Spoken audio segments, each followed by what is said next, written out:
What's up, this is Antonio. Welcome back to my channel. Now, who's ready for some fighting words? In this video, I want to talk about Terence "Bud" Crawford. And it looks like he's still on his quest to get more gold at higher weight classes.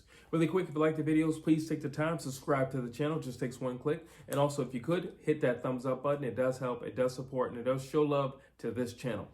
So let's talk about some things. Terence "Bud" Crawford is on his quest for more gold, as I just said. He's looking to go up. So he's looking to take on the winner of Fundora versus Tszyu. That's the plan. That's the aim. That's the goal. And basically, by doing so, he's going to go for the WBO Super Welterweight title. And that'll put some more gold around his belt. Now, the question is this a good move? Yes, it's a good move. I think it's a much smarter move than Bud Crawford just jumping all the way to 168 to try to chase a Canelo check. I think it's a much safer move. I think it's a natural progression move, and I think it's a safer move. Obviously, if you were to get the Canelo fight, I'm never going to tell anybody not to make their money, but I think it's very dangerous just to jump from 47 to 68 and expecting great results. Yeah, I understand skills pay the bills, but at the same time, you don't really know how you're going to perform with that extra weight. Looking at Jermell Charlo, he didn't perform very well with that extra weight. So I don't understand why you think you would. Now, granted, they're two different people, but still, I think natural progression is a lot smarter, a lot safer, and a lot better. And if it's done correctly, you can still position yourself the same as you would have if you would have just jumped all the way 68. Let's see. Here's the thing. Bud's going to make a splash in 154.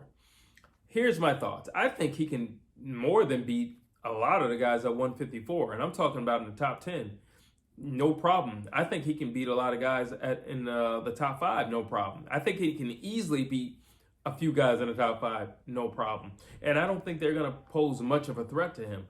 So, like I said, just natural progression. I think that's smart, and I also think it's a chess move. That's more of a chess move versus jumping to 168, which looks more as of a gamble. That's how I'll say it, the comparison. Let's say Bud wins in, let's just say, all right, Fundora or Tszyu wins, and he beats Fundora, and then he takes on Bud Crawford. Okay, let's just say, for argument's sake, that's what happens. Well, how does this go? Well, let's see. Bud's going to take on that winner. All right, now let's just say, for argument's sake, he beats Tszyu, who beat Fundora. So now he gets the WBO title. Cool. Now a lot of things happen because a lot of doors open up. Why? Because now he has a strap. So he says, look, I got this strap. Okay, so now I'm going to try to call a few shots. I already have the clout from beating Errol Spence. Then I also have the clout for beating Errol Spence the way that I beat Errol Spence. Now I have the clout of beating Errol Spence the way I beat Errol Spence, and I actually have a belt. And I've already made the splash into the division. So now maybe I can leverage, not maybe, I'm going to leverage my name. I'm going to leverage my clout, and I'm going to leverage this strap. And I'm going to ask for a unification bout. Let's just say he gets that. We could potentially be talking about 1 or 2 fights. You know, realistically, however long it takes to unify. Because now it's a question of what's more important. Is it more important that I chase the Canelo dream? Or, since I already have one strap, maybe I should just work on getting the rest of the straps at 154. That makes sense as well. And I think I can still generate just as much money because my clout is only getting higher and higher and higher. So I think it's a safer thing. And maybe, let's just say, maybe I get all the straps. Let's say I get all the straps within 2.5 years. Let's say before this year's out, I get the WBO, and then I get, I don't know, IBF, whatever. I get 2 straps. Maybe I can knock out the next 2 in the next year, early in the quarter, finish out that second year with the Canelo fight, and then I walk away from boxing a very, very wealthy man. That makes sense. That's strategically thought out. And again, it's a natural progression. And he's not asking to do anything crazy. So it's a natural progression. And maybe he can even leverage himself to say, hey, Canelo, listen, 168 is a bit much for me. Can we meet at 65? Can we meet at 64, 65? Because you're already at 154, 6 more pounds is nothing. You're at 60, but that 68, that's a lot. That's still a leap, So he could just very well have enough leverage to get Canelo to say, you know what? Fighting you at 64 or 65 is still safer than fighting Benavidez. Sure, I'll entertain that fight. Done. Let's see. Is a fight with Tszyu as big as a fight with Canelo? Granted, Tszyu wins against Fundora, and I'm not slighting Fundora. I think he's a challenge. I did drop my fight breakdown. Please go see that. Tszyu versus Fundora. I did pick Tszyu to win, but let's just say, anything can happen, but I am picking Tszyu to win quite easily, to be honest with you. Now, the question is a fight with Tszyu as big a payday as fighting Canelo? Yes and no. So here's the thing.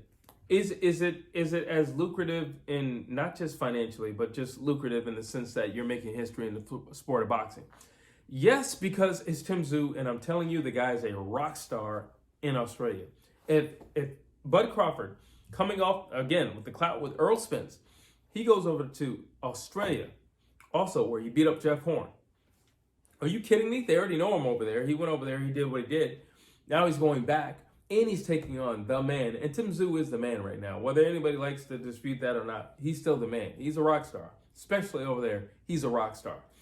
That fight's going to be huge. That fight would be humongous. Like I said, Terence Crawford already has his name. Terence Crawford already has his clout. Tszyu has a name, and he has the clout. Okay? Especially over there in Australia. That fight would be massive. The only downfall would be Tszyu still has a lot of doubters, a lot of detractors who aren't yet sold on the Tszyu show. Why, I don't know. He's absolutely destroyed every man who's stepped in the ring with him. So I really don't know. If you ask me, that's just a lot of hatred toward the guy.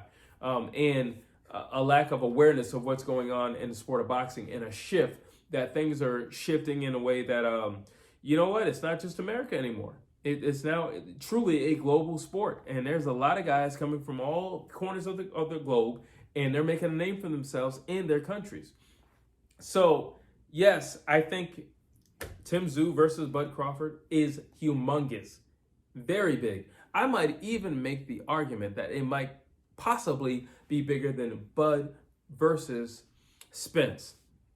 The only thing you would argue is the amount of time that it took to get that fight.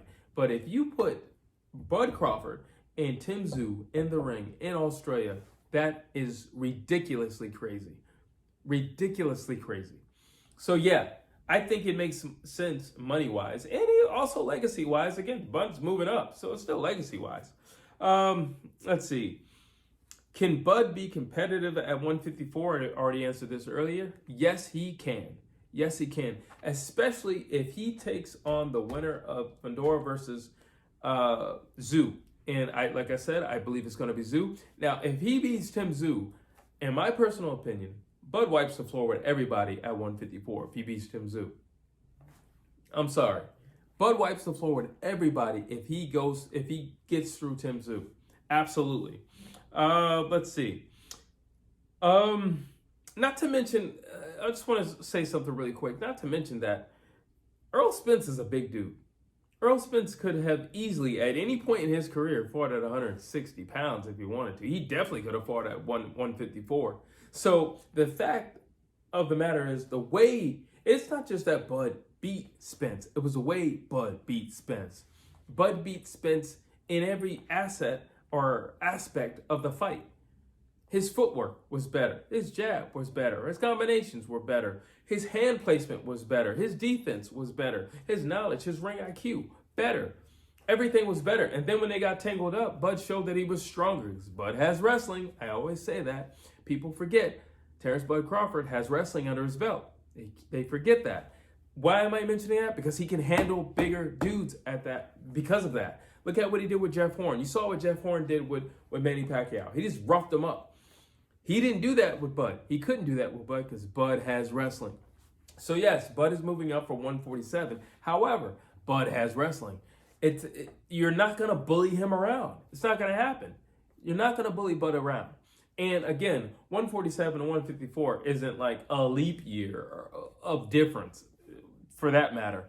So yeah, if you can do that with Earl Spence, who could easily fight at 160, I think he'll be totally comfortable at 154. Now, I want to end with this fight strategy. What's the fight strategy? If I'm Bud, I'm going for the gusto. What's the gusto? Okay, the gusto is this. I take on Tszyu.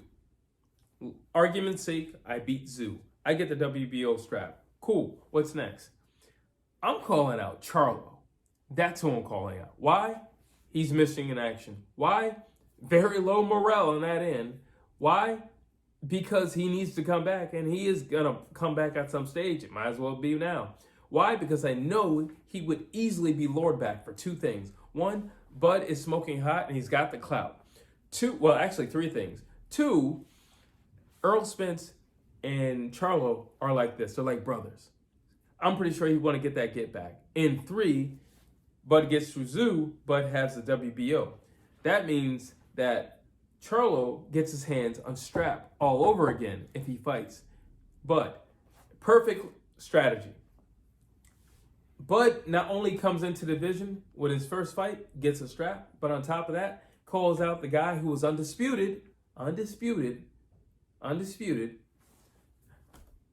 Now everybody, if they're smart, they would clamor to fight Bud after he takes out Charlo. That would be my plan of attack.